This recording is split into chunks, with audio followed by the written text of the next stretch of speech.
నమస్తే అందరికీ. మీరు చూస్తున్నారు మనోహర్ రెడ్డి వ్లాగ్స్. నేను మీ మనోహర్. ఈరోజు మన వీడియోలో అందరికీ సుపరిచితమైన, కొంతమందికి అపరిచితమైనటువంటి ఒక ఆకుకూర గురించి తెలుసుకునే ప్రయత్నం చేద్దాం. ఇంకా వీడియోలోకి వెళ్దాం అన్నమాట. ఇప్పుడు ఇక్కడ కనిపిస్తున్నటువంటి ఈ ఆకుకూరని కోడి జుట్టు కూర అంటారు. ఇది ఎక్కువగా తేమగా ఉన్నటువంటి ప్రదేశాల్లో మనకి ఈ ఆకుకూర అనేది ఎక్కువ కనిపిస్తుంది.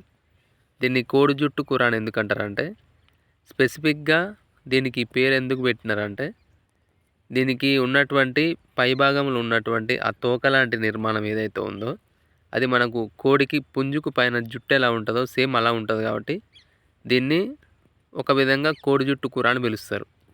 అంటే దీనికి ఇది ఒక నిక్ నేమ్ అన్నమాట. ఈ జనరేషన్లో మనం తినేటటువంటి ప్రతి కూరగాయలకు మనం పెస్టిసైడ్స్ వాడినటువంటి కూరగాయలు తిని అందరూ ఆరోగ్యాలు అయితే పాడు చేసుకుంటున్నారు.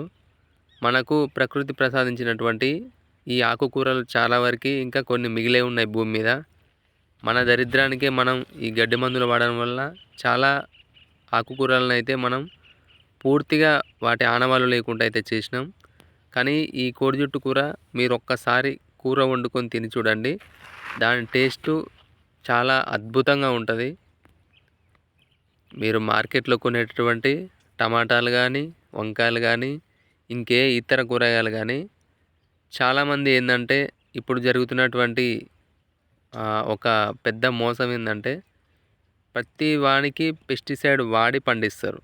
కానీ వీళ్ళు ఏం చెప్తారంటే, మేము ఆర్గానిక్గా పండిస్తున్నాం, ఆర్గానిక్ అని చెప్పి అతి ధరలకు, ఎక్కువ ధరలు అంటే 10 రూపాయలని 20 రూపాయలకు, 20 రూపాయలని 40 రూపాయలకు అమ్మి ప్రజల్ని మోసం చేసేటువంటి ప్రయత్నం అయితే జరుగుతుంది.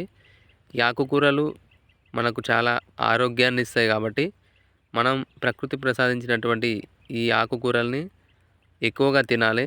ఇప్పుడు చిన్న చిన్న పిల్లలకు కళ్ళద్దాలు రావడం, ఇవంటి కంటి చూపు తగ్గిపోవడం ఇవన్నీ దేనికి జరుగుతున్నాయి అంటే మనం ఈ ఆకుకూరలు తినకపోవడం వల్లనే. Like and subscribe.